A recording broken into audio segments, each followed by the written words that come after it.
Seguimos grabando. Clase de hoy, clase 12, sería la unidad 12, y esta la vamos a estar dando entre esta clase y la clase que viene. Vamos a estar viendo lo que es impuestos a los ingresos y imposición sobre los ingresos. Seguimos viendo impuestos.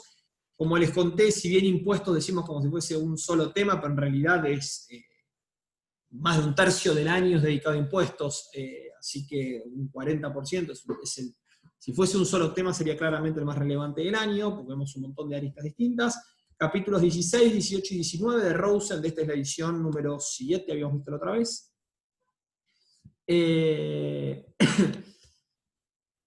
Así que vamos a estar viendo, bueno, distintas cuestiones de qué hacen imposición del ingreso durante esta clase y la clase que viene. ¿Cómo es la imposición a los ingresos? Vamos, el formato estándar que tiene un impuesto a los ingresos, el impuesto a los ingresos, y vamos a estar hablando en general en la literatura, y esto tomémoslo como sinónimos. Cuando yo hablo de imposición a los ingresos, es lo que en gran parte de la literatura se habla como impuestos a la renta o imposición sobre la renta, y es lo que, ahora sí, únicamente en Argentina, pero le llamamos impuesto a las ganancias. ¿Bien? El impuesto a las ganancias es una cosa rara, por eso mucha gente cuando dice impuesto, el salario no es ganancia, es una discusión estéril, porque es una discusión puramente de cartel, es una cuestión que no hace a la cuestión de fondo. En todos los países del mundo se graban los ingresos o renta, la única diferencia es que en Argentina, como le llamamos ganancia, pretendemos que sea una naturaleza distinta. Es la misma cuestión. En general este impuesto tiene dos componentes: la imposición sobre los ingresos corporativos o de las firmas o de las entidades, decimos, de las personas jurídicas, y por otro lado tenemos el impuesto a la renta personal, a las personas físicas o personas humanas, dice la última legislación argentina.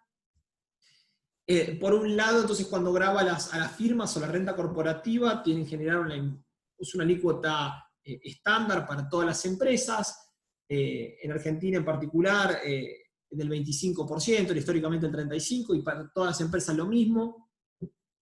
Pero lo que vamos a estar trabajando en esta clase, y lo que vamos a estar viendo en este curso, es lo que es el impuesto a los ingresos de las personas físicas, el impuesto a la renta personal, o el impuesto a las ganancias de las personas, como le solemos decir.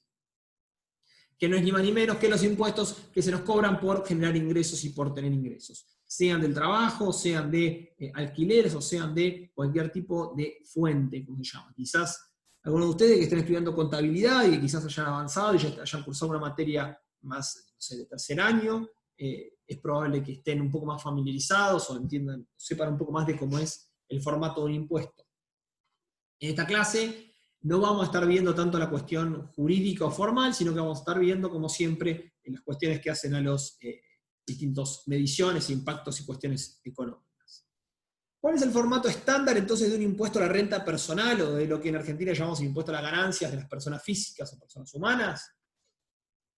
Se determina una base imponible, que sobre esa base imponible es básicamente sobre qué se va a gravar el impuesto, ¿ok?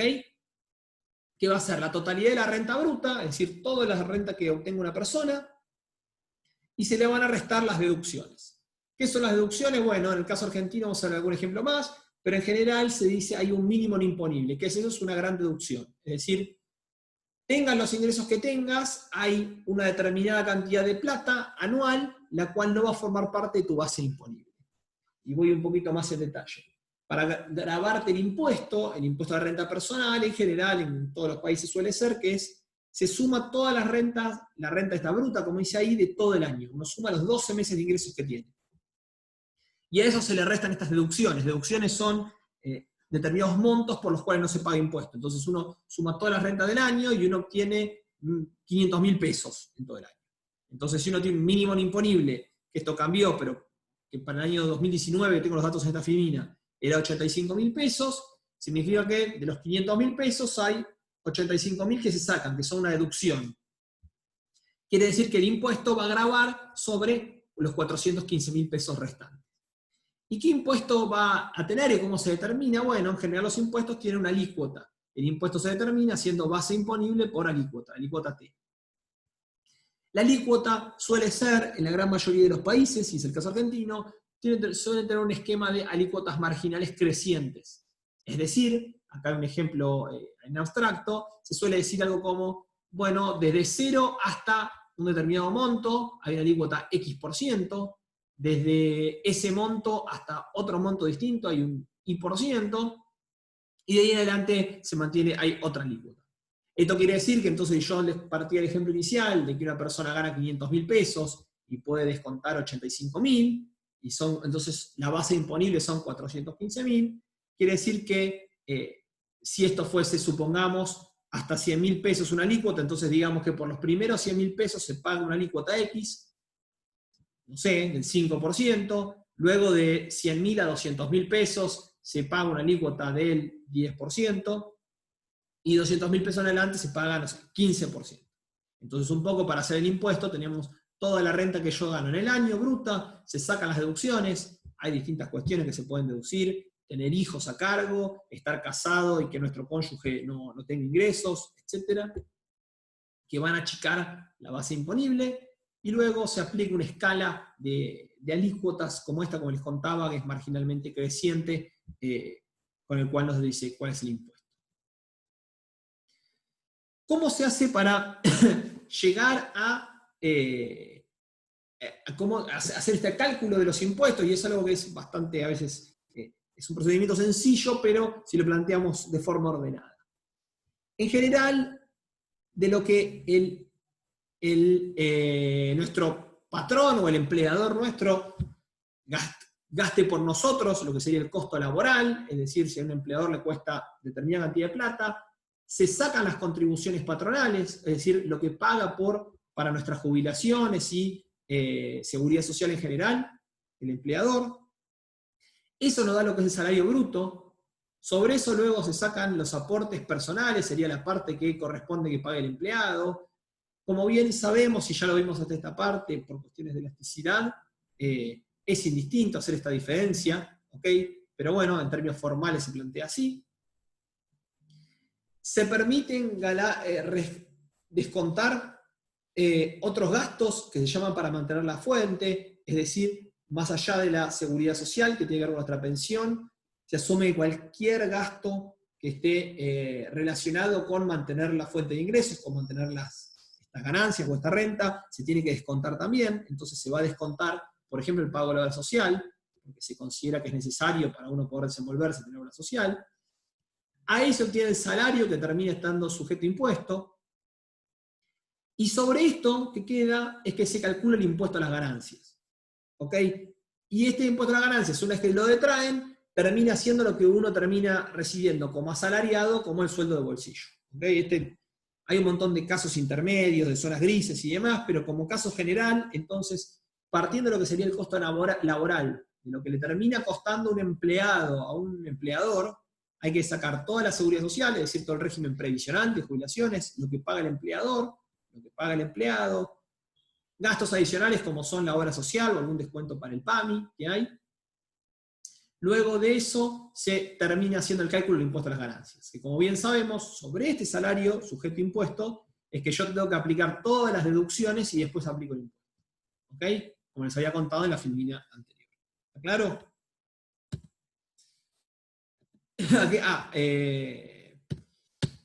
Eso, me venía por arriba. En Argentina hay 4 fuentes de ingresos, es decir, se separan las rentas que van a estar grabadas por el impuesto a las ganancias en rentas del suelo, rentas de capital, beneficios de empresa y rentas del trabajo. Es decir, se van a sumar todos aquellos ingresos que yo tenga por alquileres, todos aquellos ingresos que yo tenga por ejemplo, tenencia de plazos fijos o de un activo financiero, el que sea, todas aquellas rentas que yo obtengo por ser propietario de una empresa pero no trabajar en ella, y todo lo que yo obtenga como salario por trabajar, sea incluso como patrón o sea como empleado, o como cuentapropista de trabajo independiente. Como les contaba, hay deducciones que solamente hay una parte que se puede restar de lo que se va a calcular solamente de rentas del trabajo, hay una parte que se puede restar solamente de rentas del suelo, y hay deducciones que son generales, que se restan a todo, que se suma todo y se resta. Y luego existe un esquema de alícuotas crecientes que llega hasta el 35% y que este esquema, esta tablita, todos los años se va a ir actualizando. Si aquí vemos, estos datos son para el 2019, lo busqué para el 2020, pero no tenía una tabla para copiar y pegar más así sencillo. Esto para este año se actualizó por el RIPTE, que el RIPTE es el salario de los trabajadores formales, que lleva el ANSES, es un índice de los salarios, entonces aumenta con los salarios. Entonces esto es toda una escala de deducciones. Hay estos 100.000 pesos, lo que yo dije era 85, en realidad son 100, me confundí. El mínimo imponible son 100.000 pesos. Si uno tiene un cónyuge que no trabaja, uno puede tener una deducción de 80.000 pesos. Si uno tiene un hijo que no trabaja, menor de 18 años, puede tener una deducción de 40.000 pesos. Y así va de alguna forma haciendo todas las deducciones que terminan diciendo cuál es la base imponible. De vuelta, no es la intención en esta clase entrar en detalles de cómo es en Argentina exactamente cada deducción. Lo que sí es importante es que antes de ver en el libro, porque el libro después les empieza a hablar directamente del impuesto sobre la renta personal, saber cómo es en Argentina, entender más o menos cómo es su funcionamiento y saber cuando estemos hablando de qué tipo de impuestos estamos hablando y de qué es en nuestra vida diaria, de qué estamos hablando cuando hablamos de esto. ¿Bien?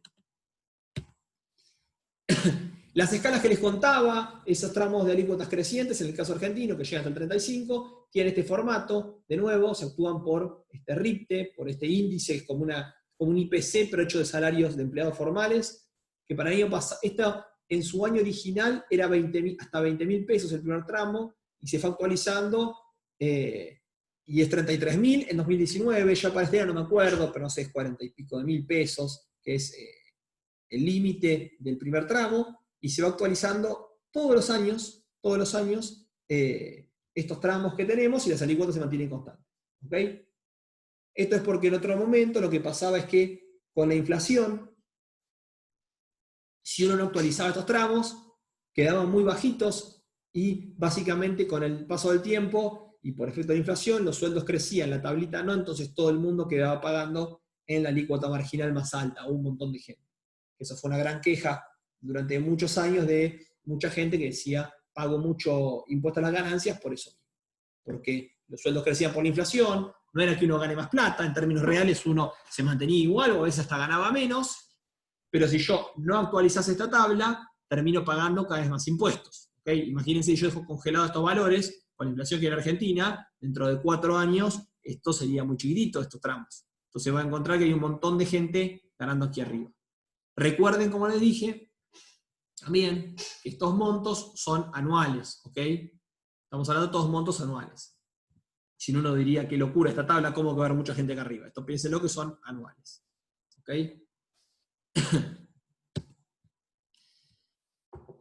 Hecha esta introducción, que de nuevo es más para ponernos y para motivar y para entender qué es el impuesto a las ganancias, en realidad el impuesto a la renta personal en Argentina cuando hablamos, pasamos ahora sí a la parte especialmente del libro, la parte en la cual vamos a estar desarrollando, ustedes van a ver toda esta primera parte, el libro no está, y vamos a ver qué efectos es que tiene imponer determinados tipos de impuestos, estos impuestos como llamamos, a los ingresos, a la renta personal, sobre el mercado de trabajo, sobre las decisiones de consumo y ocio. ¿Ok?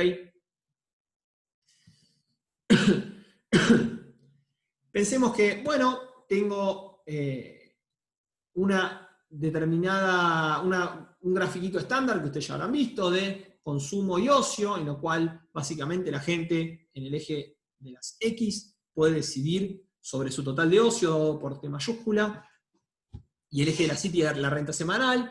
Entonces básicamente si uno se para en un punto como aquí, donde T cruza al eje, básicamente quiere decir que esta persona consume todo en ocio y tiene 0 pesos de ingresos, entonces va a tener 0 renta semanal. A medida que va trabajando, por eso va decidiendo consumir menos ocio y más trabajo, y va obteniendo el salario. Por eso es que se forma esta pendiente, esta restricción presupuestaria, que no es ni más ni menos que la restricción presupuestaria entre consumo y ocio, o renta, digamos, y ocio, en la cual al salario W es la pendiente. ¿Por qué? Porque con cada hora que yo me voy moviendo hacia la izquierda, es decir, que voy decidiendo trabajar, ¿cuánto recibo? Recibo W. Entonces la pendiente, que no es ni más ni menos que el cociente entre lo que aumenta la renta con cada punto, es decir, con cada hora trabajada, con cada día trabajado, es W. ¿Bien? Yo voy a tener un determinado mapa de curvas de indiferencia, en el cual nuestro individuo obviamente que va a terminar decidiendo y maximizando en qué lugar se pretende ubicar. Y nos va a dar una tangencia como la tenemos en la curva de, inteligencia, de indiferencia 2, en un punto como E1, donde lo que va a tener entonces es ni más ni menos que la decisión óptima de consumo y ocio. Es decir, desde 0 hasta F, ocio, desde F hasta T, va a ser lo que va a trabajar, va a obtener una renta, por esto, como G, entre 0 y G, todo esto es la renta que obtiene para poder comprar otro tipo de bienes. Recordemos siempre que en este enfoque, el ocio es considerado un bien, es algo que uno lo consume, que tiene un costo de oportunidad y que uno le reporta utilidad. ¿Bien?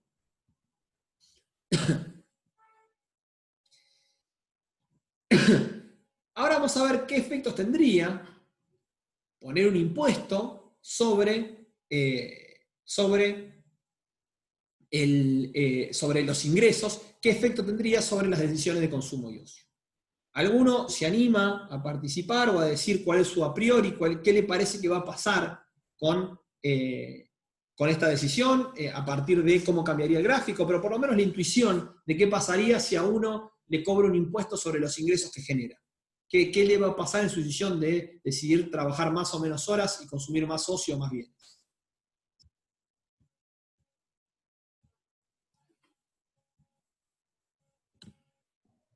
Ahí veo que se van porque los puedo llamar por el nombre.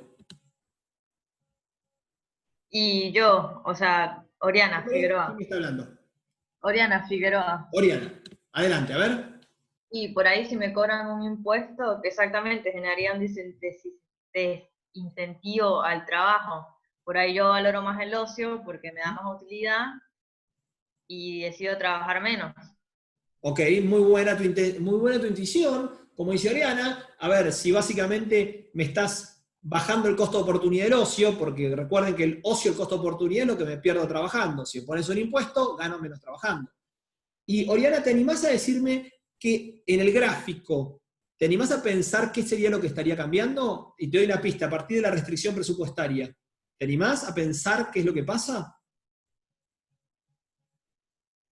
Vale decir no, no me animo. Ya, déjame pensar, déjame ver el gráfico ¿Cómo bien. no?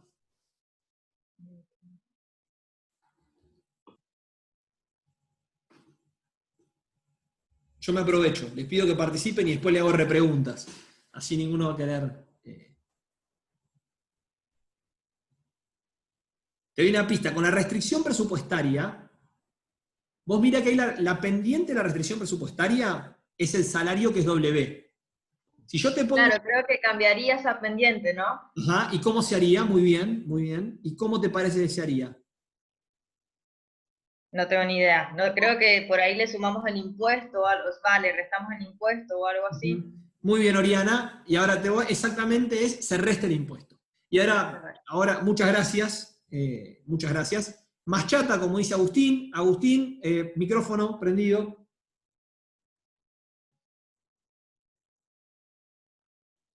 No lo tengo a mano. Bueno, entonces voy a construir yo, pero sobre lo que apunta muy bien Agustín.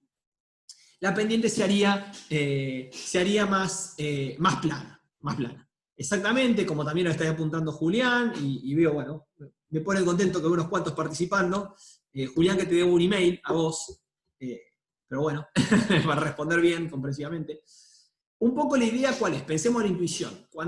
Si dijimos que la pendiente de esta restricción presupuestaria está dado por el salario, es decir, con cada hora que yo trabajo, ¿cuánto salario obtengo? Entonces, cada vez que yo me muevo desde el punto como T, una hora a la izquierda, ¿cuánto sube mi salario? ¿Cuánto me muevo para arriba? Bueno, W. Si yo pongo un impuesto, lo que va a pasar es que en realidad por cada hora trabajada no voy a recibir W. Voy a recibir W menos el impuesto, menos T, digamos. ¿Se entiende? Entonces, cada vez que yo me mueva una hora a la izquierda, ahora el aumento en términos de renta semanal va a subir un poco menos. ¿Por qué? Porque ahora no sube más W, sube W menos el impuesto.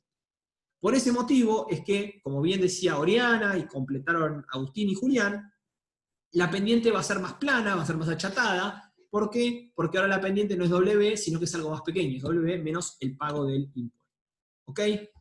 Por este motivo, entonces, es que la pendiente, cuando tengo un impuesto, se me hace más aplanada. Es decir, tengo que tener en cuenta que estoy pagando ese impuesto, entonces, digamos que el costo de oportunidad cambió. Algo que decía recién Oriana, también, dijo algo así como, y mirá, si a mí me vas a pagar menos sueldo, yo voy a trabajar menos horas. Y fíjense que esto es exactamente lo que sucede en este gráfico. Porque partíamos de un punto como E1, en donde la persona E1 trabajaba desde T hasta F horas, y de 0 hasta F era ocio. Ahora puse el impuesto, entonces en realidad tu premio, por decirlo de alguna forma, tu premio por trabajar se hace más pequeño. Ahora ganás en vez de W, ganás 1 menos T por cada W, por cada hora. Pensemos que esto se tiene que interpretar, T es un impuesto, entonces supongamos que es el 35%, como es en Argentina, la máxima alícuota. Entonces esto quiere decir que me quedo con el 1 menos 35% es 0,65 o 65%.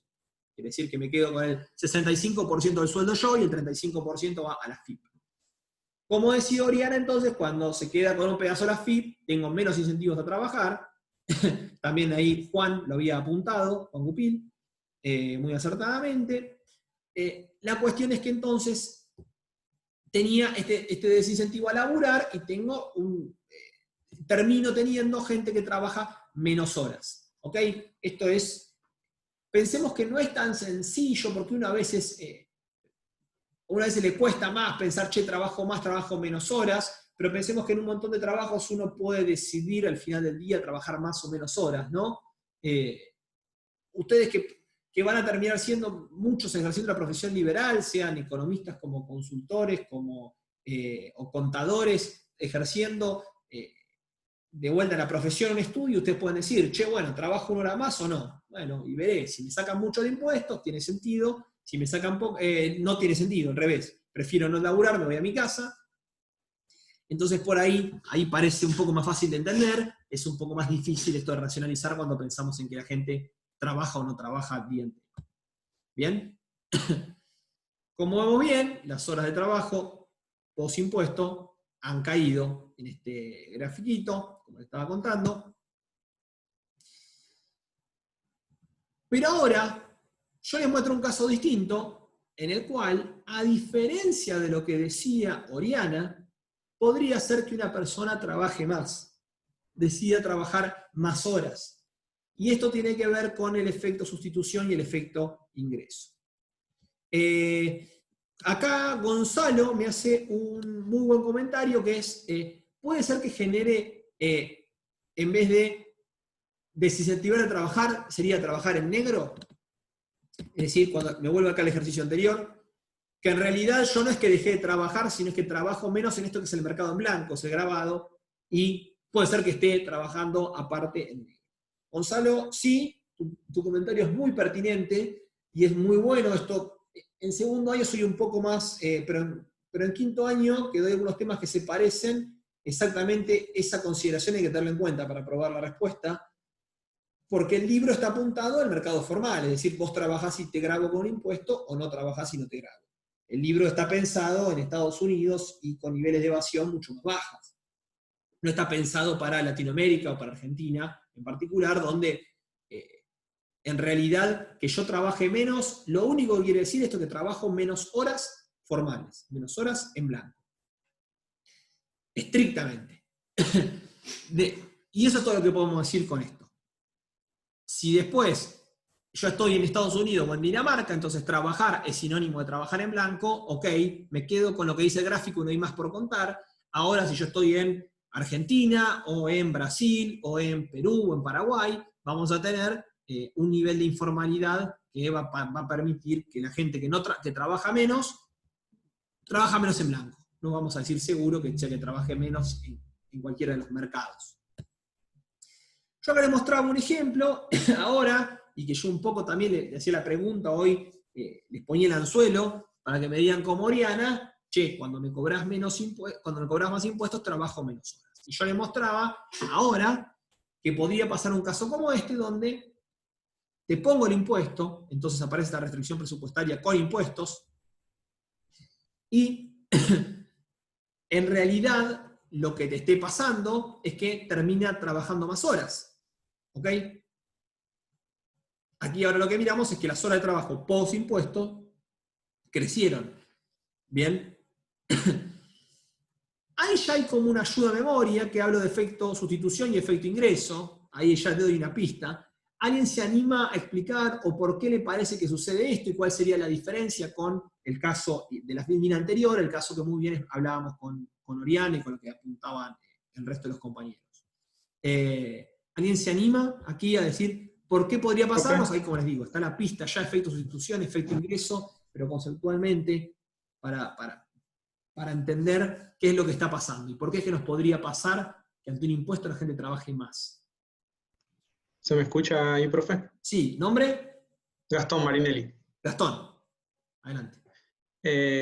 Bueno, en este caso de efecto sustitución y efecto ingreso, lo que yo entiendo es que al introducir el impuesto se abarata el costo del ocio, por lo tanto el efecto sustitución podríamos decir que intuitivamente iría en dirección a trabajar menos horas, pero en el caso de este individuo hipotético, podemos decir que sus preferencias por el ingreso son elevadas. Puede ser el caso de una persona con ingresos bajos que por más que le cobres impuestos necesita alcanzar un salario de subsistencia. Entonces su efecto ingreso más que compensa el efecto sustitución en dirección de trabajar menos y termina trabajando más. Bueno, básicamente está terminada la clase. Yo por lo general a veces les parafraseo lo que dijeron. No se me ocurre una mejor explicación que esa, Gastón, así que gracias y felicitaciones. Básicamente la explicación es esa. No tengo más nada para agregar de lo bien que lo hizo. Lo repito de vuelta para justificar mi sueldo, de alguna forma. Si no teníamos que compartirlo por este rato hoy. La idea, como bien explicaba Gastón, hay efecto sustitución y efecto ingreso. ¿Qué quiere decir? El efecto sustitución, recuerden siempre, es el que mira cómo cambian los precios. Entonces, ¿hay un cambio en el precio? Sí, lo hay. ¿Y cuál es el cambio del precio que hay? Cuando baja el precio del salario, cuando baja el salario, está bajando el costo o el precio del ocio. El costo de oportunidad me baja, es más barato, porque si yo disfruto del ocio, me pierdo de ganar menos salario que antes. Como bien decía, el efecto sustitución me lleva a mí a trabajar menos horas. ¿Por qué? Porque en realidad trabajar menos horas quiere decir consumir más ocio, que ahora es más barato. Recuerden siempre, cuando hablamos de efecto sustitución, siempre estamos pensando en cambios en los precios, en cambio en la pendiente y en cambio en el costo de oportunidad. Eso un poco siempre va de la mano. No obstante, está el otro efecto que bien explicaba Gastón, que tiene que ver con el efecto ingreso. Y que tiene que ver un poco, bueno, con que esta persona, si bien se le hace más barato el ocio, ahora le pago poco por cada hora trabajada. Entonces es un poco más pobre. Y en realidad necesita alcanzar algún nivel, como bien decía, de renta de subsistencia, algún nivel de ingresos mínimos, y que está obviamente va de la mano, como bien se puede ver, con sus preferencias. La persona del gráfico anterior era una persona que dentro de todo tenía bastante más preferencia por el ocio. Entonces si le ponías el ocio barato, sí iba a consumir ocio. Aquí esta persona tiene alguna preferencia, como bien decía el compañero, por tener algún nivel de renta mínimo de subsistencia. Entonces, si bien está más barato el ocio, y ese efecto sí está jugando, y ese efecto lo tira a la derecha, es decir, ese efecto hace que trabaje menos horas, no obstante, ese efecto que tiene, el efecto ingreso, el efecto que tiene sobre su pobreza, sobre su nivel de ingresos, es más fuerte. Y es tan fuerte que más que compensa todo lo que hace el efecto sustitución. Por ese motivo es que termina haciendo trabajar más horas. ¿Bien? Esto es lo mismo que en algún punto, cuando uno trabaja, si a uno le bajan el sueldo, puede decir, bueno, en realidad si me vas a bajar el sueldo, yo quiero trabajar menos horas. Pero en realidad también hay un punto en el cual yo te digo, bueno, si me pagás cada vez menos, trabajo menos horas. Pero llega un punto en el cual me pagás tan poquito y yo no llego a cubrir mis necesidades básicas que tengo que trabajar más en algún punto. ¿Y por qué? Bueno, porque si vos me estarías pagando, no sé, 10 pesos por cada hora que trabajo, tengo que trabajar muchas horas, porque si no, no puedo ni siquiera llegar a comer. Así que bueno, lo parafraseé todo, pero más resumido, claro que su compañero no se me ocurre. ¿Alguna pregunta? Le pueden preguntar de vuelta a su compañero, o le puede pasar el email, le consultan a él. Pero si no, mientras tanto, por hoy, mientras siga cobrando el sueldo este mes, respondo yo. ¿No hay preguntas? Seguimos entonces con lo que sigue. Bien. Saqué esto acá. Bueno.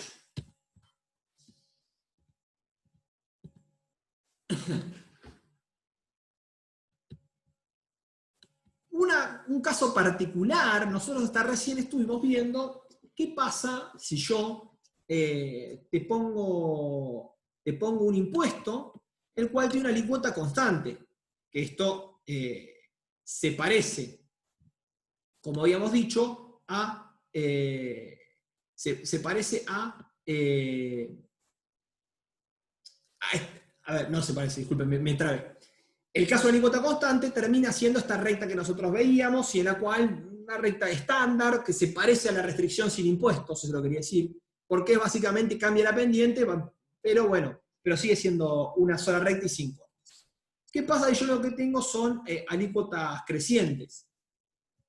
Las alícuotas crecientes, ahora esto se va a ver en el gráfico de la siguiente forma. Y esto... Permítanme que les muestre y que les explique qué quiere decir. Quiere decir que ahora este individuo tiene distintas alícuotas a lo largo de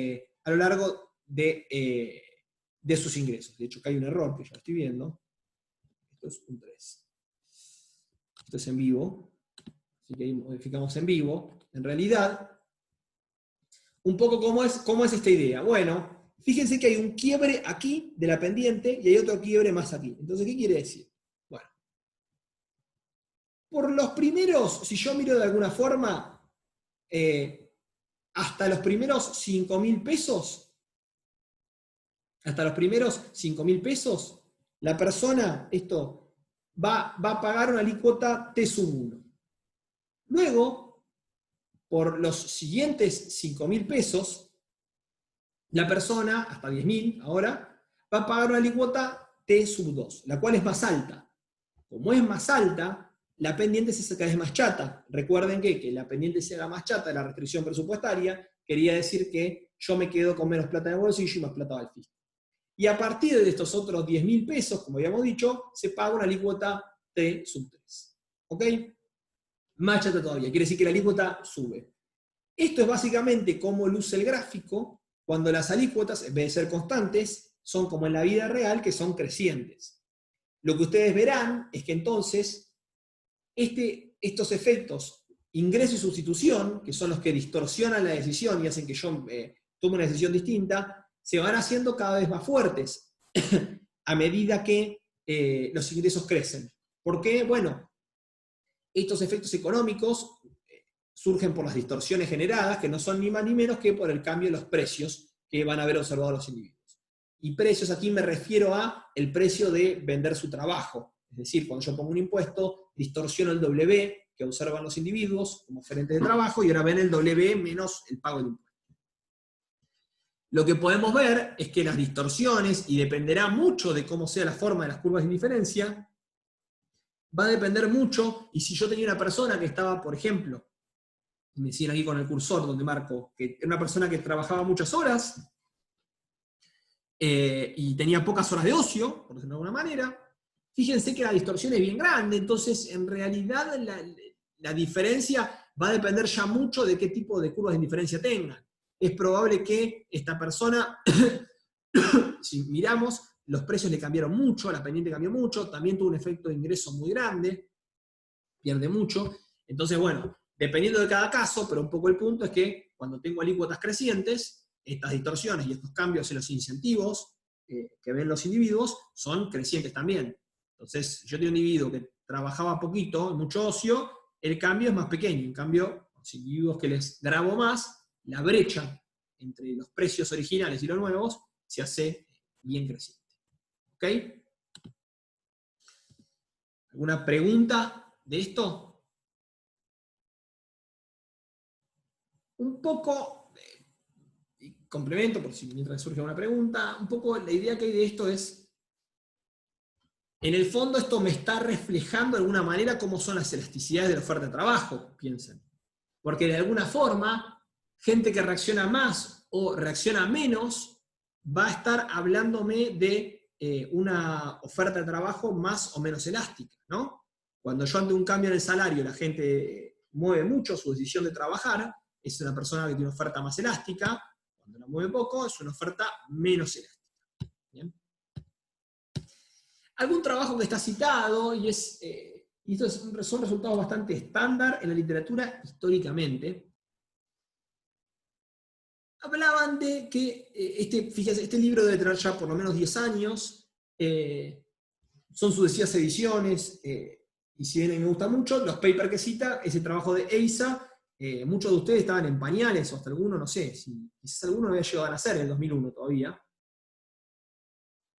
El punto con esto es que está referido a un poco la evidencia empírica, los trabajos realizados hace más de 20 años atrás.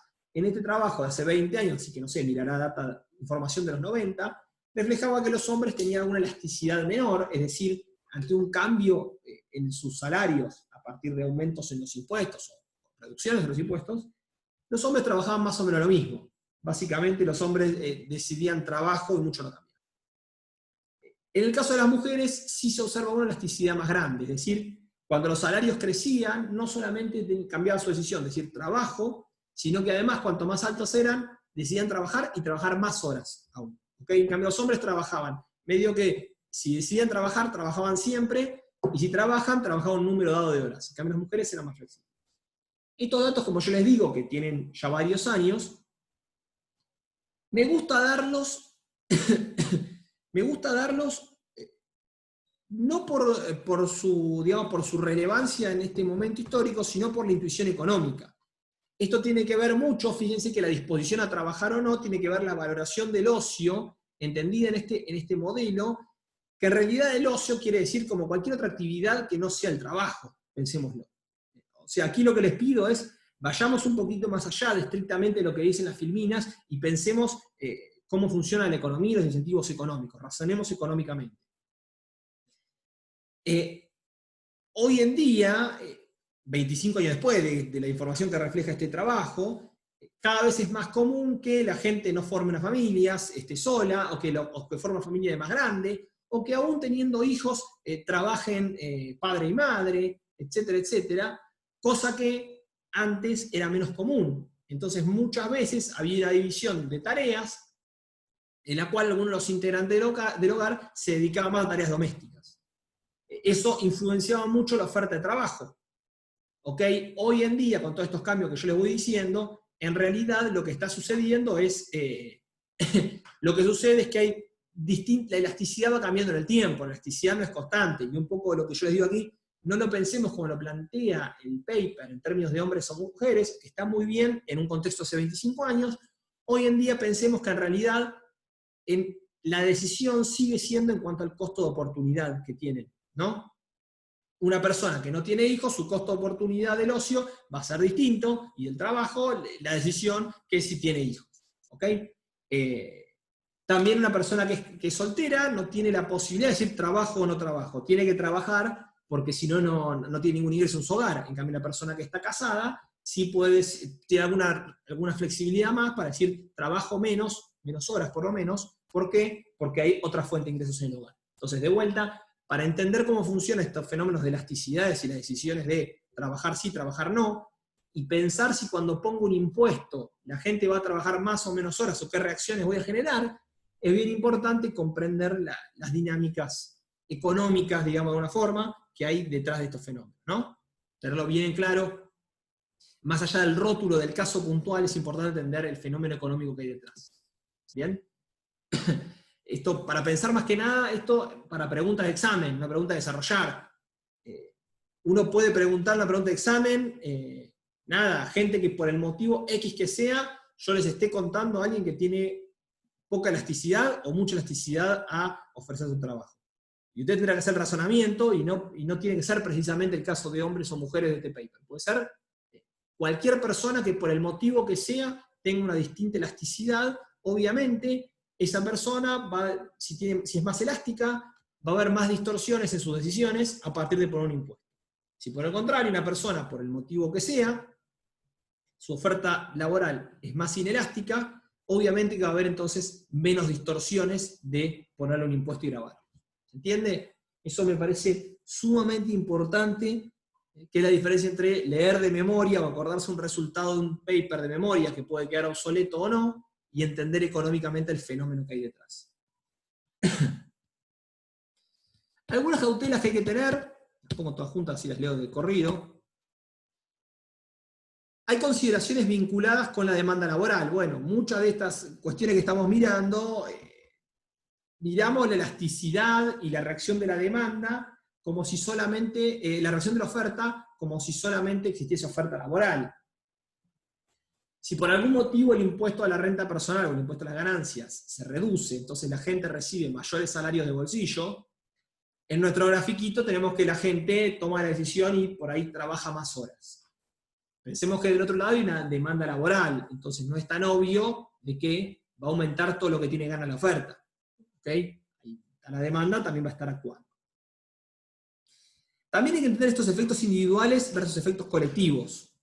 Y un poco, con la filmina anterior y hablando de que existen distintos individuos con distintas elasticidades, ya nos da un poco la idea de este punto, ¿no? Si bien podríamos decir que en el agregado de la sociedad un impuesto genera que la gente trabaje más o trabaje menos, individualmente podemos encontrar que hay de un tipo o de otro, más allá del resultado agregado.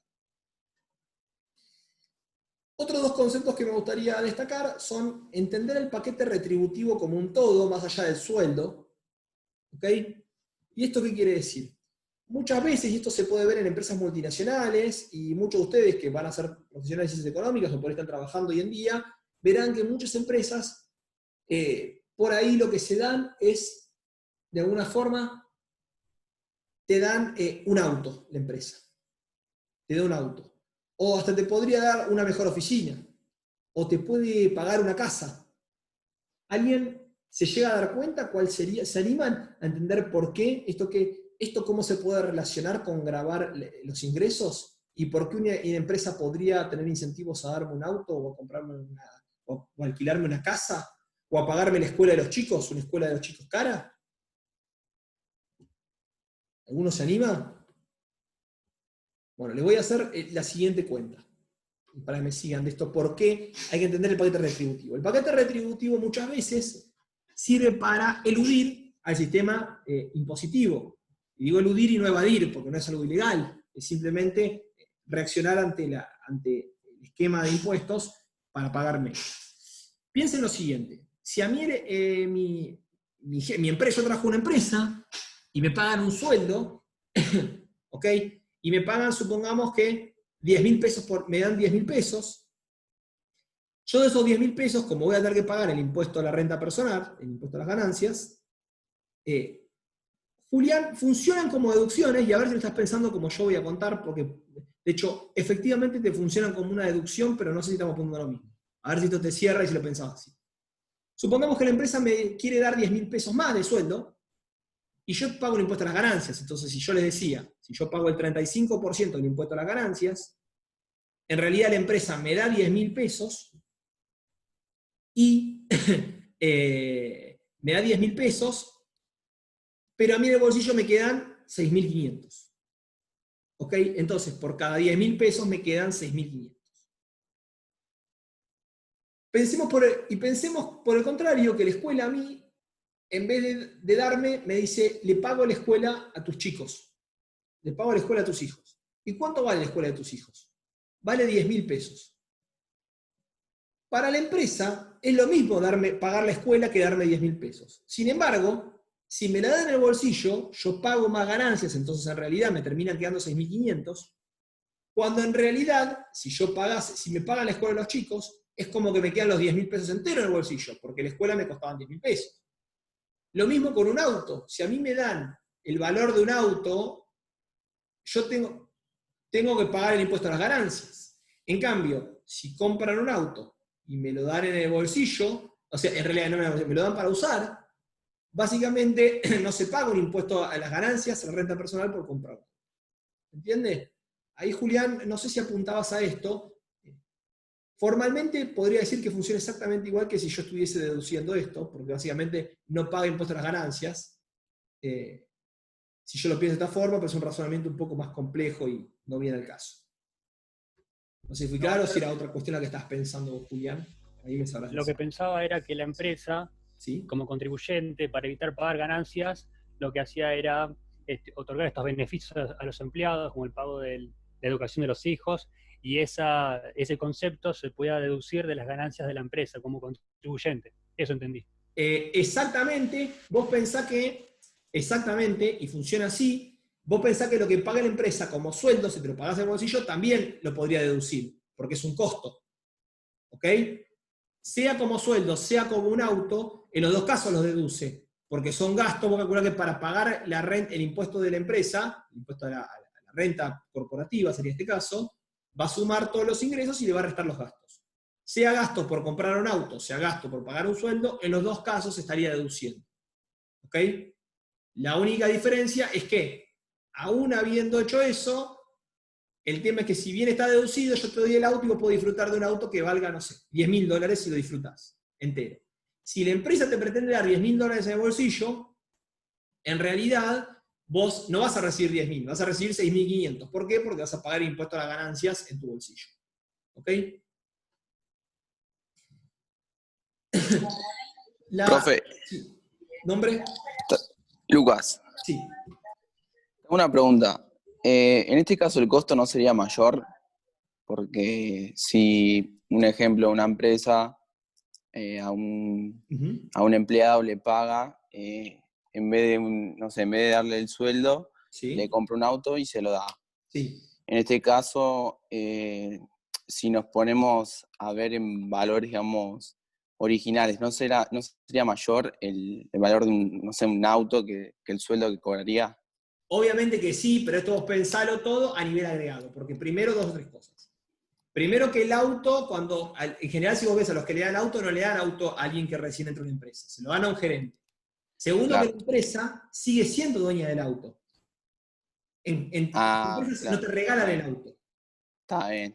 Podemos mirarlo y pensarlo como que sería de alguna forma, en realidad, no quiero complejizarlo, pero en realidad es como que te están regalando que disfrutes el auto, que sería algo parecido a la amortización del auto. Sí, que lo disfrute quien lo tenga. Pero la empresa sigue siendo la dueña. Entonces, el auto, vos lo usaste 3, 4 años. De hecho, suele suceder que después te lo ofrecen vendértelo barato. Cuando trabajas en una empresa, se lo venden barato. Al empleado de la empresa, por lo general, y te lo venden barato. Claro, así, sí. En realidad, entonces, no pienses que te están regalando un auto, porque claro, si vos dices, che, Isidro, entre dar una compensación de, no sé, lo que sea, contra un auto, que cualquier auto y por hoy 0 kilómetros, cualquiera, vale $1.000.000, 2 o 3 claro. millones de pesos, sí, claro, no cierran los números. Pero pensalo de esa forma. Pensalo Perfecto. como que en realidad vos te compensas durante 4 años, estoy dejando de disfrutar y que al final de la vida el auto es de la empresa. Por eso también lo comparaba por eso primero usé el ejemplo de pagarle la escuela o alguna cosa así. Y él está loco. Sí. Muy buen comentario. Bueno, gracias. No, de nada. El último componente por el cual hay que ser cauteloso con estos razonamientos que estábamos haciendo tiene que ver con ver lo que decía, como dice el libro, la vertiente del gasto. Es decir, esto siempre igual, siempre hacemos énfasis en esta cátedra, en esta materia en particular, pero en casi toda la carrera de cuando miremos los impuestos, bueno, miremos todo junto, miremos los impuestos y el gasto. Entonces podría ser que alguien me diga, che, mirá, Isidro, te cobra este impuesto, por lo tanto vos vas a trabajar menos por el efecto de sustitución, porque es el primer caso como el que hoy habíamos visto, pero la plata de ese impuesto en realidad la gastan en poner guarderías públicas, o en algo que en realidad a vos te incentive a trabajar más horas. Porque bien podría ser que Esto pensemos todo, y esto es la forma de razonar económicamente, pensemos todo como precios, pensemos todo como que yo te bajo los costos o te subo los costos. Entonces pensémoslo, de alguna forma, que en realidad, bueno, me cobras un impuesto sobre mi trabajo, tengo menos incentivo a trabajar, pero por otro lado te hago más fácil la vida poniendo guarderías públicas, jardines de infantes públicos. Entonces de esa forma, en realidad, te genera un incentivo. Entonces de alguna forma, en el neto, se compensa. Este razonamiento, o por el contrario, podría incentivar más aún. Si yo además la plata te cobro, la uso para poner cosas que sean complementarias con el ocio, parques de diversiones o teatros, voy a tener como un doble incentivo a trabajar menos. Este último punto, es difícil pensar que en el mundo real va a haber un efecto como que uno mide, no, para que uno se repare en estos efectos, pero conceptualmente y a nivel agregado tiene algún asidero pensarlo de esta forma.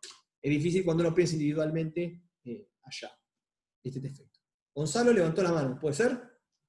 Sí, profe, quería hacerle un comentario, una pregunta. Por favor.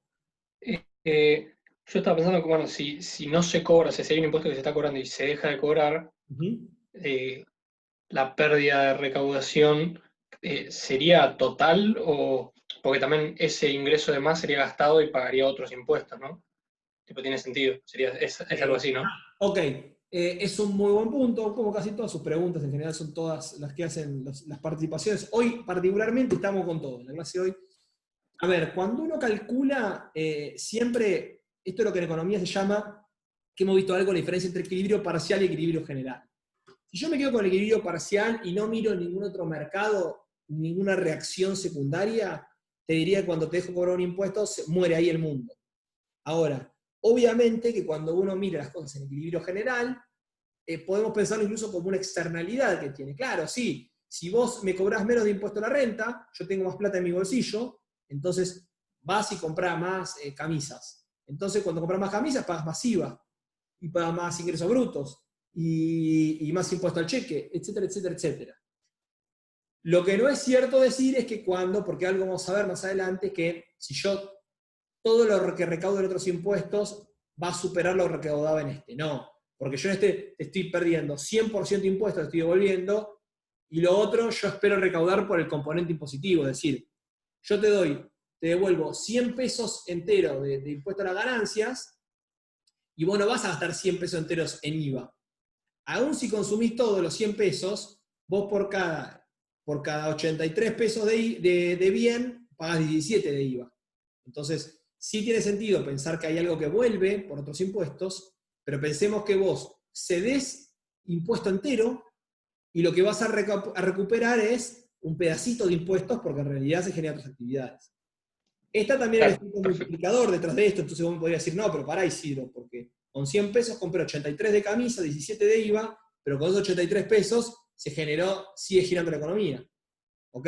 Y eso también es cierto.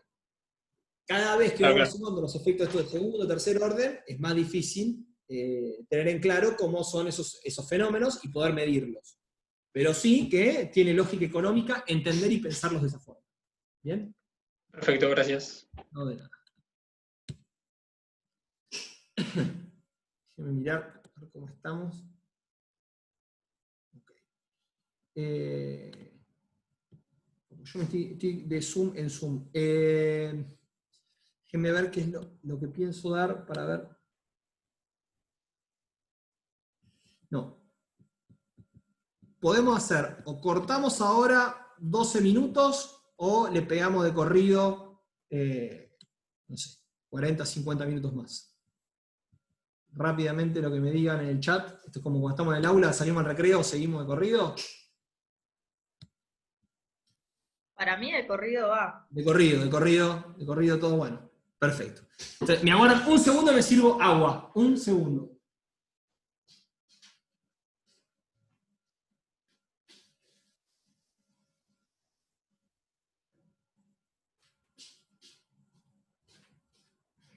Bien. Fue más que un segundo, pero ya estamos buenos. Así mira, bueno, ahí Juan Ignacio que tiene mirar el segundo tiempo de Barcelona. No tengo ni idea, cómo le estará yendo. Igual lo importante, gente, como todos sabemos, es el viernes, ¿no? Viernes a las 7 de la tarde, que vuelve el Lobo. Así que el viernes se para el país, se para el mundo. Muy relacionado, o no sé, vamos a terminar relacionando con un poco con lo que decía recién Gonzalo. Vamos a ver la oferta laboral y la recaudación impositiva. Es decir, el efecto que esto termina teniendo sobre recaudación, y vamos a estar mirando estos efectos como de segundo orden. Supongamos que yo tengo en este grafiquito, ahora vamos a ver cómo afecta entonces estos impuestos a la recaudación. Pensemos lo siguiente. Yo tengo individuos que pueden trabajar una determinada cantidad de horas semanales y van a recibir un salario horario, ¿no? Y esto no es ni más ni menos que la curva de oferta laboral. Es decir, entonces, al salario W, la gente ¿cuánto ofrece? Ofrece L0 horas de trabajo. ¿Ok? Supongamos que ahora se pone un impuesto. Entonces, esta curva de oferta de trabajo, que de vuelta está un punto como AW pesos por hora, por día trabajado, trabaja L horas semanales, se pone un impuesto, T+1, entonces ahora la oferta de trabajo cae de L0 a L1. Acá algo que es bien relevante es, alguno que se anime a participar, ¿me dice cuál es la recaudación de este impuesto que acabo de poner? Pida la palabra porque vamos a seguir haciendo preguntas. Le voy a seguir haciendo preguntas, si no, no es una trampa esto. Así no me escriban por el chat. El que esté me dice yo y prende el micrófono y me tiene que decir cuál es la recaudación impositiva, la recaudación de este impuesto. A ver. Me pidieron que siga de corrido, así que tenemos que ir con el mismo actividad que venimos en la primera parte, que venimos excelente. Y el impuesto... Nombre. Oriana. Oriana de vuelta. O sea, el impuesto por L1, y si no el cuadrito que es A, B, C y D, todo ese cuadrito. Todo este rectángulo sería recaudación del impuesto, ¿no? Sí. Y ahora voy a seguir con vos, Oriana, pues yo dije que el que participaba acá tenía que seguir. Ahora pongo un impuesto, ¿no? Que esté 2, ahora pongo un impuesto más grande. ¿Cuál es la recaudación de todo este impuesto? La recaudación del impuesto este. Y AEKF, ¿no? Perfecto. Y ahora vamos a seguir de corrido, pero ahora pongo un impuesto 3, T3, bien grande, este impuesto. ¿Cuánto recaudo? AHJI. Exactamente. Como verás, el área, y como verán todos, la recaudación va cambiando porque en realidad el impuesto es, o el precio es alto y las cantidades son más bajas, o al revés, ¿no? Aquí cobro mucho impuesto en pocas cantidades, o aquí cobro poco impuesto pero en muchas cantidades. Ahora yo pongo este impuesto A, T sub A, Oriana, y el área de esto no está marcado aquí, pero te podrás dar cuenta que es este cuadrado, que es este cuadrado bien grande, ¿no? Sí, sí. Y lo que te pregunto es, ¿tenés alguna intuición o te imaginás cuál es el impuesto que hace máxima la recaudación? O más o menos, a ojo, no tiene... ¿Te imaginás si hay algún tipo de impuesto que genere máxima recaudación? ¿O cómo me podría dar cuenta? No.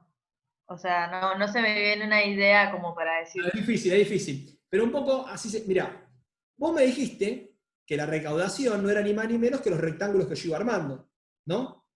Sí. Entonces, de alguna forma, lo que podríamos entender es que va a haber alguno de estos rectángulos, el cual va a tener el mayor área adentro de sí mismo. Y cuando tenga el mayor área, va a ser la mayor recaudación. Sí. De hecho, y acá te agradezco mucho, Oriana, entonces acá seguimos haciendo acá la clase general. Muchas gracias de vuelta por participar y buenísimo escuchar voces nuevas.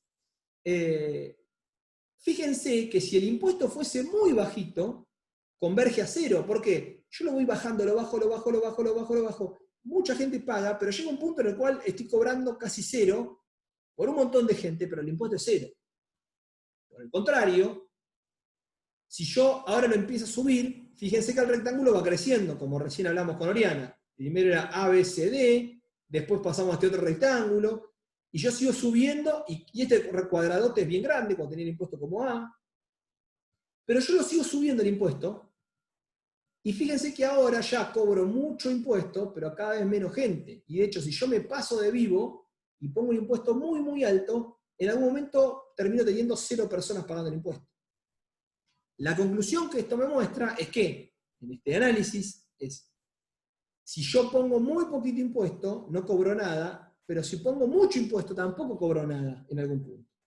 Quiere decir que el máximo de los impuestos no es ni con la alícuota más baja ni con la alícuota más alta. Y esto nos lleva a algo que ha estado muy de moda en los últimos años en la televisión. Y acá Gonzalo me dice, ¿esta filmina la hizo Laffer? No, esta no la hizo Laffer, la que hizo Laffer es esta. Y a esta estábamos llegando a la curva de Laffer, o como la conocemos, la curva de Milley, esta también, ¿o no? Que sería ese razonamiento o esa argumentación por la cual decimos, cuanto más crece el tipo impositivo, la recaudación no siempre recaudamos más. Esta es la famosa curva de Laffer, que es muy conocida en el debate más afuera de la economía.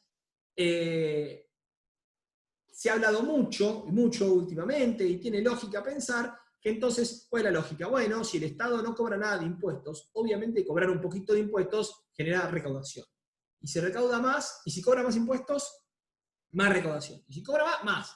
Ahora, ¿hasta cuándo? Y hasta algún punto, no digo que sea obvio este punto en donde se ubica, lo que sí podemos entender es que indudablemente existe un punto a partir del cual ya la recaudación no crece, sino que cae.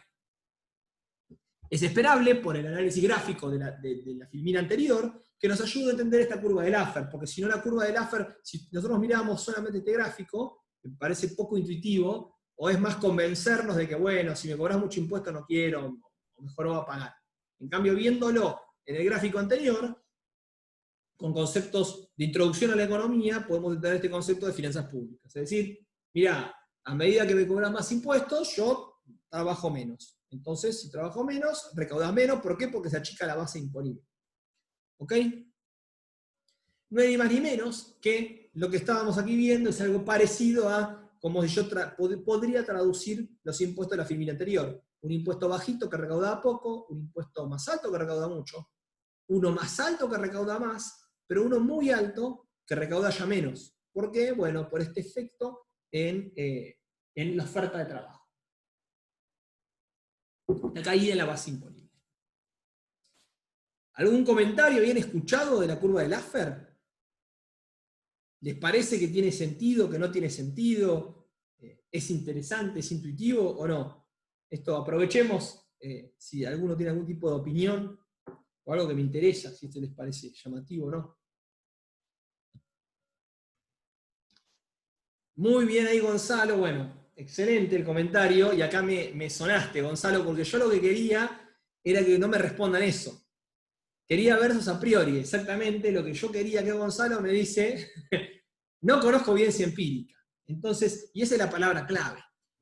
Como cualquier concepto, este concepto es bien válido, y un montón de veces en la clase ustedes habrán visto que yo ya en esta misma clase les he dicho, no es, les digo algo así como, la intuición se mantiene, por más que esto en los datos no sea tan obvio, no sea tan factible, cuando yo ya se hablaba de la vertiente del gasto, por ejemplo, en los incentivos a trabajar, hace 3 filminas para atrás. Y esto es lo mismo, conceptualmente la curva de Laffer existe y conceptualmente es correcta la curva de Laffer, o sea, no la se puede discutir conceptualmente. Ahora, empíricamente, como bien dice Gonzalo y se suma Juan, es una discusión aparte y que es tanto o más relevante, porque si yo en realidad les digo, mirá, empíricamente, no estoy seguro de que esto se cumple, no tiene ningún sentido. Porque por lo general, cuando uno discute y ve en programa de televisión o en el Congreso, o cuando uno discute algún impuesto, por lo general es como una discusión en la cual parece que siempre lo estamos manejando entre T2 y T3, ¿no? Uno tiene esa sensación, que era un poco lo que yo quería sacarles cuando les preguntaba qué opinan, era que ustedes indirectamente me digan que estamos en un mundo que va entre T2 y T3, y que a veces está en TA, o a veces está más arriba o más abajo. Y ahora vamos a ver que hay que tener una cantidad de cuidados con la curva de Laffer. Bueno, primero, curva de Laffer y elasticidad de la oferta de trabajo.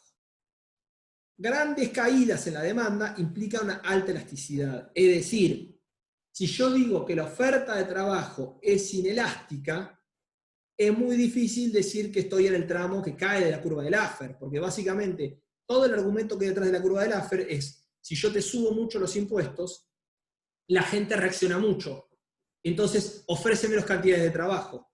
Eso no es ni más ni menos que hablar de que tiene una alta elasticidad.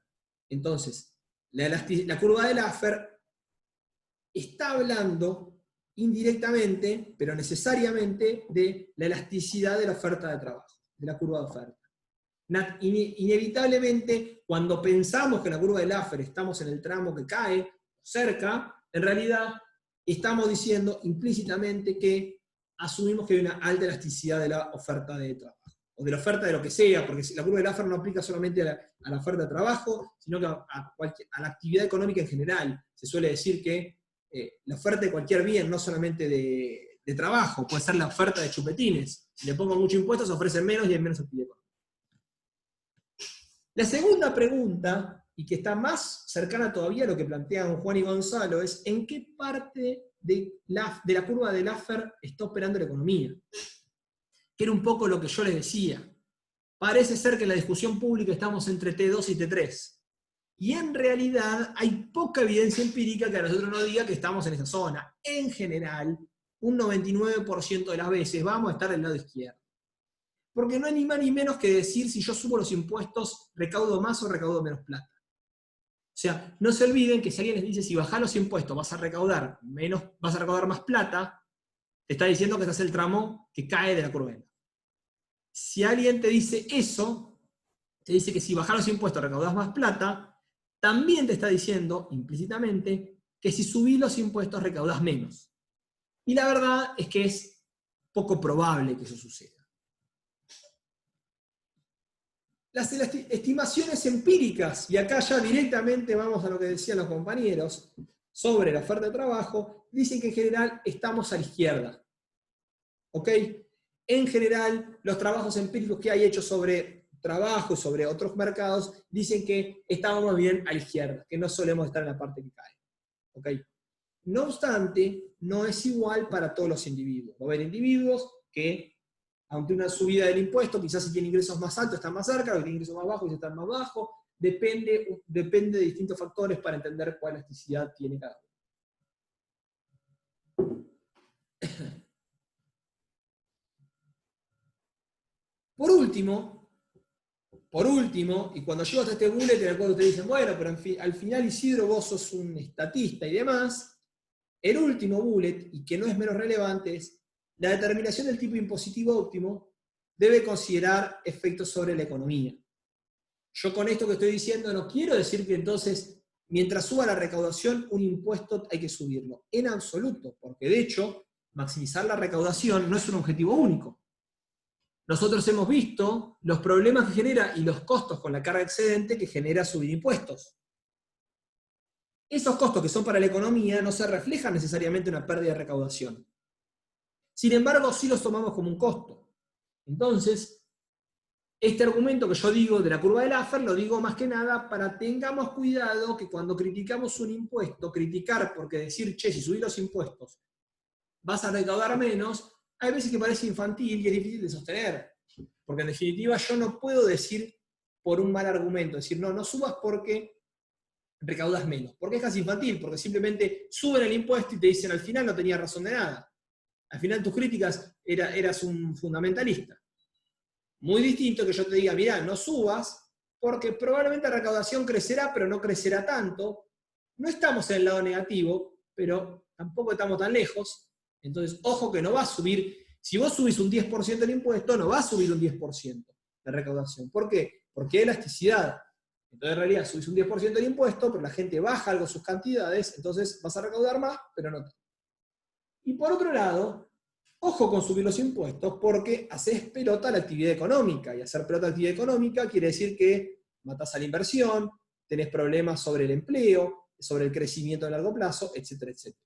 Hay un montón de buenos motivos para argumentar, aún dentro de los efectos, dentro de la curva de Laffer, y para que nuestro único argumento no sea estamos en la parte negativa. Porque empíricamente es difícil. Ahora, sí podemos estar cerca y decir, Dirá que aun cuando no pierda recaudación, no quiere decir que sea gratis, algo de recaudación pierdo, es decir, no gano toda la recaudación que creo, y por otro lado, hay un montón de otros factores a tener en cuenta. ¿Bien? ¿Algún comentario?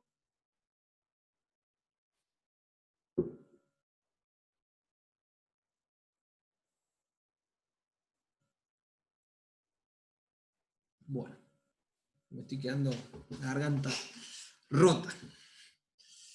A ver cómo estamos filmando.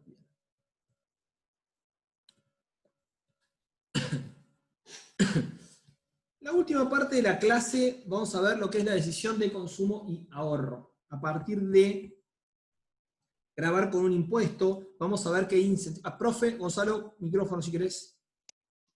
Sí, perdón, no, porque no sabía si lo iba a decir y es sobre lo anterior en realidad. Sí. Que a ver si se relaciona la recaudación máxima, más allá de que puede no ser el objetivo, con lo mismo que establecer el precio al que vende una empresa, que es cuando la elasticidad de la demanda es 1. Yo imagino que acá sería lo mismo. Entonces, Exactamente, para maximizar la recaudación. Pensá lo siguiente. Sí. Es una muy buena observación. Si yo a vos te digo que estoy en el tramo creciente, ¿no? A vos, Sí. estoy en el tramo creciente, yo te digo que aumento los impuestos a una determinada proporción. Esto vamos a hacer es difícil, no es fácil, así que con paciencia. Yo te digo que voy a aumentar los impuestos a una determinada proporción. Estamos en el tramo creciente. Las cantidades van a caer más o menos que esa proporción. Aumento el impuesto, las Menos. cantidades van a caer seguro, porque sube el impuesto, pero van a caer más o menos proporcionalmente el impuesto. Menos, por eso aumenta la recaudación. Exactamente. ¿Eso qué quiere decir entonces si el cambio de las cantidades es menos que el cambio de los precios? Claro que es inelástico. Y si estoy menor en a 1. ¿qué cae? Y yo ahora digo que si subo el impuesto, subo los precios en una determinada porcentaje, ¿las cantidades van a caer más o menos? Más. Entonces, ¿cómo es ese tramo? ¿Es elástico o inelástico? Claro que es elástico. Entonces yo te digo que cuando sube es inelástico, cuando baja es elástico. En el punto máximo, ¿qué es? Es cuando Claro, unitaria, sí. Así Perfecto. que exactamente va de la mano con la maximización, que no va ni más ni menos también que cuando lo estoy mirando acá tiene la misma lógica. La lógica que no estoy haciendo Claro. es que maximizando, haciendo el lugar máximo de la.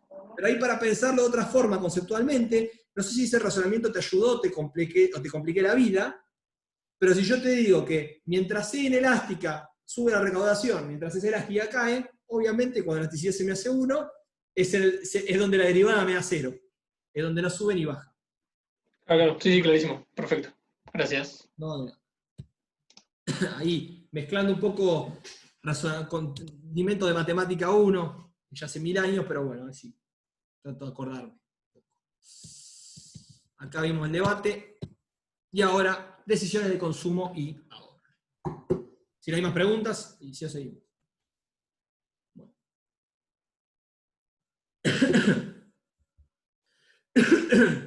Vamos a ver ahora. La gente va a tomar decisiones entre consumir hoy y consumir mañana. Consumo presente y consumo futuro. Esto está de la mano con las decisiones de ahorro o desahorro que tomen los individuos. ¿Ok? Y en última instancia vamos a terminar viendo cómo se ve afectada esta decisión entre consumir hoy o ahorrar, cómo afectan los impuestos. Pensemos básicamente que los individuos van a elegir, si no consumen todo hoy y lo consumo más en el futuro, supongamos que vamos a estar pensando que la gente vive 2 periodos, periodo 0 y periodo 1, el periodo 2 no existe más. Entonces pensemos que si alguien quiere consumir el periodo 0 y no tiene lo suficiente, va a desahorrar, va a pedir prestado de alguna forma, y si por el contrario no quiere consumir todo hoy, va a ahorrar y lo va a guardar para el periodo. Esto muy brevemente, muy por arriba, y ahora vamos a ver qué es lo que les quiero contar. Consumo presente y consumo futuro. Yo tengo un punto de dotación inicial en el cual los individuos tienen un ingreso en el periodo 0 y un ingreso en el periodo 1. Este punto de dotación quiere decir que Sin más, si los individuos consumiesen exactamente todo el ingreso que tienen, en cada periodo, el periodo 0 consumiría I0, el periodo 1 consumiría 1, y listo. Sin embargo, lo que yo les voy a estar diciendo es que los individuos van a poder moverse sobre esta restricción presupuestaria. ¿Y qué quiere decir que existe una restricción presupuestaria? Bueno, supongamos que en nuestro mundo hay una tasa de interés R. ¿Ok? R minúscula es la tasa de interés. Supongamos entonces que yo lo que decido es reduzco mi consumo en el presente en un peso, lo voy a ahorrar y me lo voy a consumir en el futuro. Si yo saco un peso en el periodo 0, en el periodo 1, ¿cuánto voy a poder consumir? 1 más R voy a poder consumir. ¿Por qué? Porque yo guardé un peso que no consumí en este periodo, y en el periodo que viene, lo que tengo es un peso por 1 más la tasa de interés. ¿Ok? Porque es como de alguna forma, el ingreso que yo no consumí ahora, pongo algún tipo de plazo fijo. Acá hay una simplificación que es que asumo que hay una tasa de interés única para cualquier tipo de inversión o de préstamo. Entonces no es ni más ni menos que decir, bueno, marco con el cursor, yo estoy en un punto inicial, pero si yo quisiera consumir un peso menos hoy, en realidad, bueno, me bajo desde este punto inicial, mi consumo hoy, mírenlo, síganme con el cursor, me desplazo horizontalmente hacia la izquierda un peso, ¿y cuánto voy a poder consumir más el periodo que viene? 1 más R más voy a subir. Por ese motivo es que digo que la pendiente de la restricción presupuestaria, la restricción de consumo entre presente y futuro, tiene pendiente 1 más R. ¿Por qué es esto? Bueno, porque si yo guardo un peso hoy, en el futuro voy a consumir 1 más R. Y yo miro la pendiente, no es ni más ni menos que dividir cómo cambia el eje Y cuando cambia el eje X. Entonces subió 1 más R, te subió 1, 1 más R dividido 1 es 1 más R. Lo mismo para abajo. Si yo ahora lo que digo es, mirá, yo tengo muchas urgencias por consumir en el periodo 0, y en realidad lo que quisiera hacer es pedir prestado. Y lo devuelvo en el futuro, me pido un préstamo. Y esto es lo mismo, bueno, y yo pido un préstamo de un peso hoy, ¿cuánto voy a tener que reducir mi consumo futuro para pagarlo? 1 más R, porque si yo pido un peso hoy, en el futuro voy a tener que pagar un peso más la tasa de interés. ¿Ok? Yo pido un préstamo, ¿cuánto devuelvo? El valor del préstamo más los intereses. Entonces, con la misma lógica, ahora, yo cuánto me quiero mover para la derecha, ahora quiero consumir más hoy, siguen con el cursor desde la dotación inicial, quiero un peso más hoy. ¿Y cuánto voy a tener que repagar en el futuro? Bueno, tengo que repagar 1 más R, porque tengo que devolver el préstamo más el interés. Entonces, de nuevo, me moví un punto para el eje de las X, 1 más R el eje de las Y. No hay ni más ni menos que decir que la pendiente es 1 más R. Por ese motivo es que decimos que la restricción presupuestaria, la restricción de consumo presente y consumo futuro, tiene pendiente 1 más R. ¿Por qué? Porque a la tasa de interés R puedo tanto endeudarme como ahorrar. De vuelta, acá el supuesto es que la tasa es siempre la misma. En el mundo real hay múltiples tasas, una es un poquito más alta si pido prestada que si ahorro, pero podemos suponer que sin intermediarios, sin un banco en el medio, serían iguales. ¿Ok?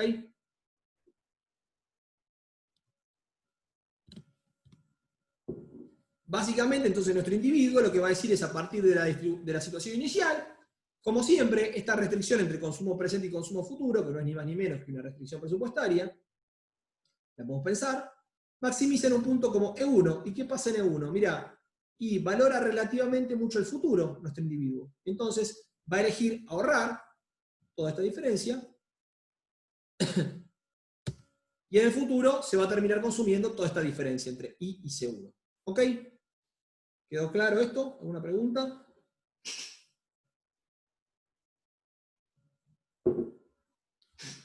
Bueno. ¿Qué pasa ahora cuando entran un impuesto sobre la renta? Pero aquí estamos hablando sobre la renta, como yo les contaba, los impuestos sobre la renta, en Argentina, impuestos a las ganancias, pero en todos los países algo similarmente definido, graban las distintas fuentes. Y una de las fuentes es las rentas del capital, como sería esto. ¿Ok?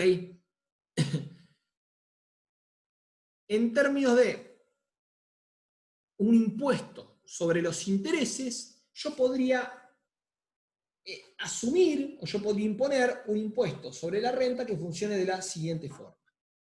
Voy a gravar todos los intereses que me rinda, es decir, los intereses que yo gane van a pagar un impuesto, ¿ok? Voy a perder una parte de lo que yo gane por haber ahorrado y tener esta rentabilidad, es decir, el famoso impuesto a la renta financiera, que pueden haber escuchado, que no es ni más ni menos que un impuesto sobre las rentas del capital, y a su vez lo que permito es deducir los intereses. Es decir,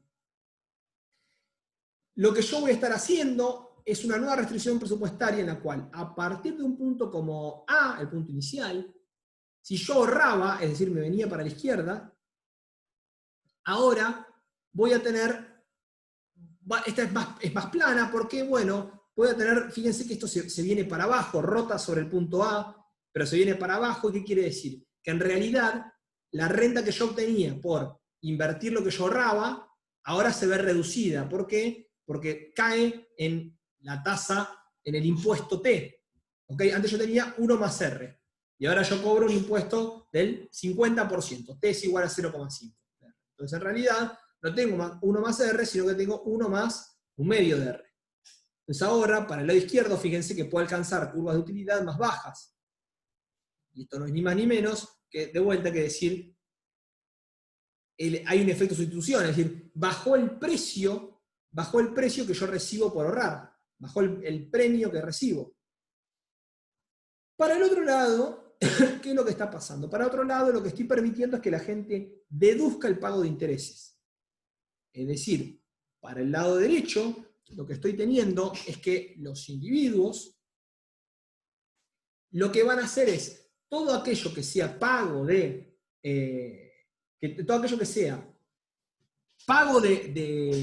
intereses en el periodo que viene, es decir, recuerden que cuando yo me iba para la derecha me estaba endeudando, entonces yo decía, pido un peso hoy y en el periodo de mañana devuelvo 1 más R. Ahora, lo que es R, el pago de intereses, son deducibles. Se reducen de la base imponible. Quiere decir que en el periodo que sigue, yo puedo descontar, si gano un peso, pero puedo descontar la tasa, el impuesto, sobre lo que pagaría sobre el pago de intereses. Es decir, es deducible. Eso quiere decir que puedo achicar la base imponible en R.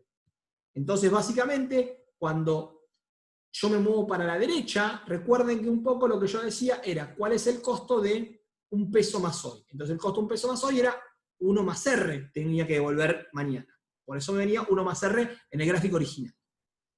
Ahora yo me muevo un peso para la derecha, ¿y cuál es el costo mañana? Mañana, el costo para devolver un peso, tengo que devolver un peso más R que tengo que devolverles, pero en realidad, como por ese R yo no voy a estar pagando impuesto a los ingresos porque lo puedo deducir, en realidad es lo mismo que decir, tengo que devolver un peso más R, pero me estoy ahorrando R por T, me estoy ahorrando ese R que lo puedo deducir y que si no hubiese tenido que pagar impuestos por eso, entonces hubiese pagado R por T. Entonces, cuando yo solo lo neteo, esto en el libro lo pueden mejor el detalle de estas ecuacioncitas, me termina quedando lo mismo, que es 1 más 1 menos T por R.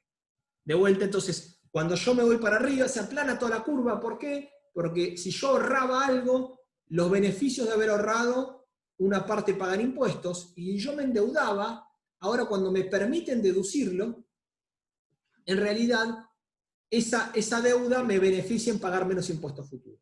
Entonces, por eso es que se hace más plana la restricción presupuestaria. Un poco lo que está pasando, entonces ustedes se fijan, es que hay menos premio por ahorrar y menos castigo por desahorrar. Entonces, básicamente, nuestro individuo lo que hace es, termina ahorrando menos. En este caso, el efecto sustitución es superior al efecto ingreso. ¿Por qué? Porque recuerden que el individuo lo que hablamos de efecto de sustitución es cuando le cambian los precios. Ahora, ¿cómo? Se le hace más barato, digamos de una forma, tiene menos premio por ahorrar, va a ahorrar menos. El efecto de sustitución está primando. Fíjense que de hecho cae su consumo en el futuro y aumenta el consumo en el día de hoy. ¿Bien? Quiere decir que ahorrar tiene menos premio, entonces ahorra menos. En este caso, el efecto de sustitución claramente supera el efecto ingreso. ¿El efecto ingreso qué sería? El efecto ingreso sería, como hoy había explicado el compañero a ustedes, que este individuo fije algún nivel de consumo futuro mínimo, un nivel de consumo futuro mínimo, el cual necesita acceder sí o sí. Entonces, si bien vos le bajás al rendimiento de ahorrar, como esta persona se tiene que garantizar algún consumo futuro mínimo, lo incentivás ahora no a reducir, sino a aumentar lo que ahorra. Es decir, ahorrar le da poco premio, pero como necesita mucho mañana, ese es el efecto ingreso, esta persona va a terminar ahorrando más al final del día, aun si le pagues menos por ahorrar. ¿Por qué? Porque necesita mucho tener dinero mañana. Ese es el efecto ingreso. En este caso lo que vemos es que el efecto sustitución es el que prima. ¿Por qué? Porque el efecto sustitución es el que me lo manda para derecho de equilibrio, el cual me dice, hay menos premio por ahorrar, entonces los individuos van a ahorrar menos. Caso contrario, es el caso en el cual el efecto ingreso termina primando. Cuando el efecto ingreso prima, es lo que yo les contaba recién. Por más que haya poco premio por ahorrar, como este individuo tiene una necesidad imperiosa de algún nivel mínimo de consumo futuro, su consumo indispensable, termina ahorrando más. Por más que le pague poco, él se quiere garantizar tener mucha plata guardada para el periodo que viene. ¿Okay? Esto pensémoslo, es como cualquiera de ustedes, mirá, ahorrar plata no te rinde nada, pero vos tenés mucha necesidad de tener plata mañana. Entonces, cuanto menos te pague, antes quizás te pagaba mucho interés, entonces ponías un poco y con lo que eso te rendía ya estabas hecho. Ahora te rinde poco, pero vos estás desesperado por tener plata mañana. Entonces vas a ahorrar más todavía. ¿Bien? Para sobrecompensar esa rentabilidad que perdiste. ¿Bien?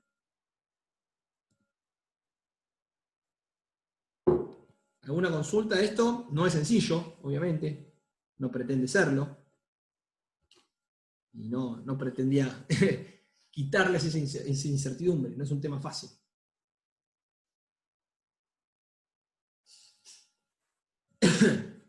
Por ahora bien. ¿Bien? ¿Quién me habla? Oriana. Oriana de vuelta. Oriana, hoy la estrella de la clase. Sí, no. Me regreso. No, al revés. Oriana, excelente. Ustedes no se imaginan cuánto mejor es la clase para el profesor cuando participan ustedes. Ustedes piensen que yo estoy dando la clase mirando una pantalla. Yo a ustedes no veo las cámaras, nada. Es dar una lección de 2 horas sentado frente a la computadora. No. Si ustedes no me participan, caigo en un pozo depresivo. Así que no.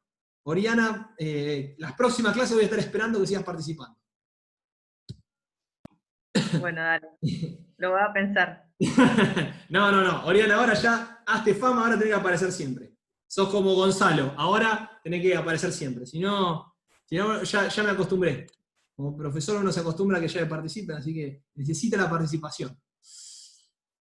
Imposición sobre intereses ahora, pero los pagos de intereses, o sea, es decir, cuando me endeudo, no es deducible. Entonces, la restricción presupuestaria que tenía con el impuesto punteada en el caso anterior, que era cuando tenía impuestos, para el lado izquierdo sí me vas a cobrar el impuesto, entonces me vas a sacar el premio de ahorrar, pero ahora no me dejas deducir, pero ahora no me das como ese compensación por haberme endeudado. Entonces no hay ni más ni menos que la restricción presupuestaria nueva tiene esta forma marrón. ¿Por qué? Porque de nuevo, a partir de la dotación inicial, si ahorro, pago impuestos. Y si me endeudo, no me dejas hacer la deducción, no está permitido deducir el pago de intereses por deuda. Entonces, los incentivos cambian fuertemente. ¿Ok? Que esto es bien interesante, pensemos todo el tiempo que lo que miramos era cómo maximizaba. A ver, si este individuo estaba antes del impuesto, estaba maximizando en el tramo bajo, no pasa nada, sigue maximizando aquí abajo. Ahora, solamente cambia los incentivos para aquellos que estaban en un tramo que no estaban maximizando sobre el tramo más bajo, estaban a partir del quiebre para arriba. ¿Ok? Para esos individuos es que termina siendo relevante el quiebre. ¿Bien? Cambian pero parcialmente. Algunas consideraciones para cerrar la clase. ¿Esto se entendió? Disculpen, porque así voy a la parte de consideraciones finales. Sí, sí. Bien. Oriana está dentro, el resto. Sí, profe. Bien, bien. Algunas consideraciones adicionales. Yo pongo todos así vamos por parte. ¿Sí? Sí. Tipo de rendimiento real. Siempre cuando yo les muestro esto, ustedes podrían estar pensando, no, porque puede ser que a mí me dé una tasa de interés en Argentina que es positiva, pero en realidad no hay un premio, porque a mí en Argentina me hace un plazo fijo, no sé, al 25% o al 30%, lo que sea, pero es menos que la inflación. Entonces, en realidad, no hay un premio por ahorrar. Eso saquémonos de encima. Aquí estamos mirando siempre tasas de interés reales, es decir, no hay inflación. ¿Ok? Y los valores son todos reales. Está todo en valor real, entonces, cuando ustedes ven una R, es que hay un premio, o hay un costo. No hay nominalidad. Numerosos activos, sí, como yo les decía, estamos también acá bajo el supuesto de que solamente hay un activo R en el cual me endeudo o presto, y en el mundo real ustedes me dirán, bueno, pero en realidad si me endeudo de una forma pago más, si ahorro de otra, gano más o menos. Ok, pero esto no pierde el concepto ni la idea de lo que estamos hablando. Conceptualmente se sigue manteniendo las conclusiones de esto.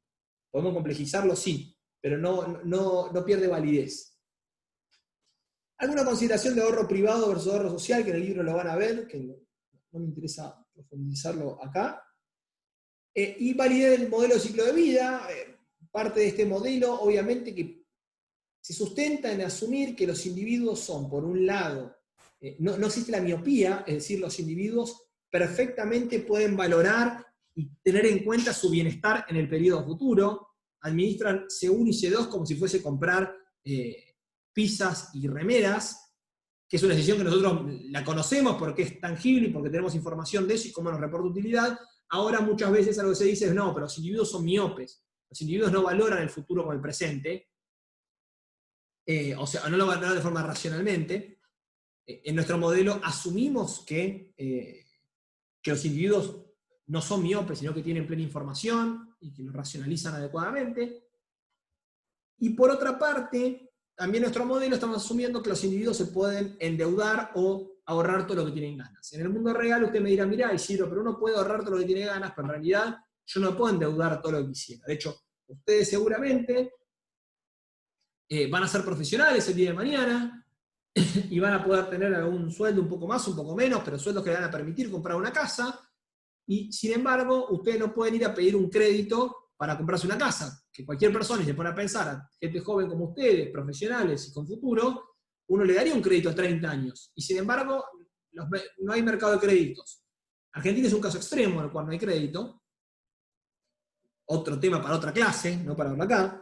Pero entonces me dirían, bueno, y si no, entonces no es tan fácil decir que los individuos van a estar racionalizando presente y futuro si los tipos no pueden en realidad tomar las decisiones correspondientes, que son ahorrarse o en particular endeudarse con respecto al futuro.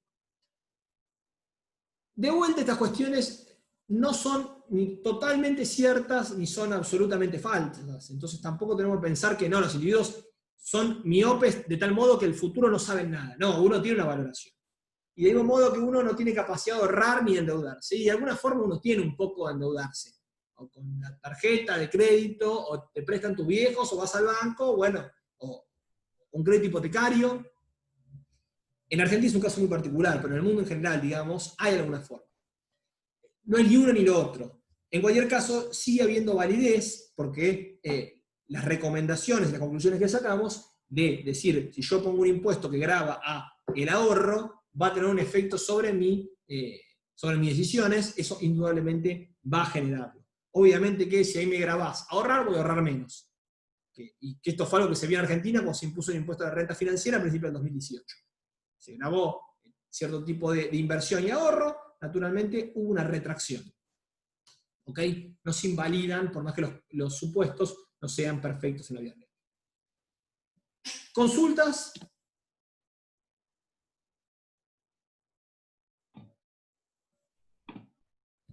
¿No tenemos consultas? Gonzalo tiene una en el chat. Están echadas, están... No, eso fue de la otra vez, de la otra pregunta. Ah, yo pensé que ya se estaban cargando entre ustedes. Ah, mala mía, no.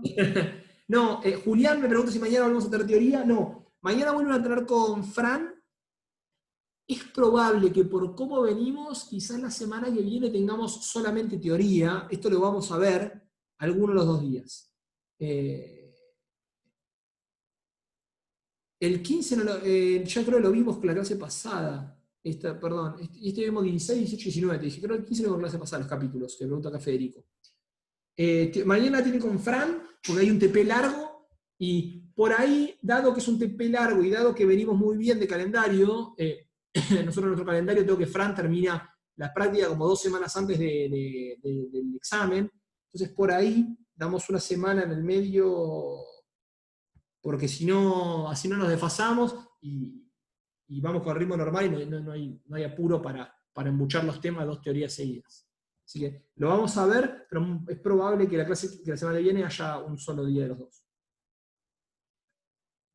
Bueno. Cierro la grabación.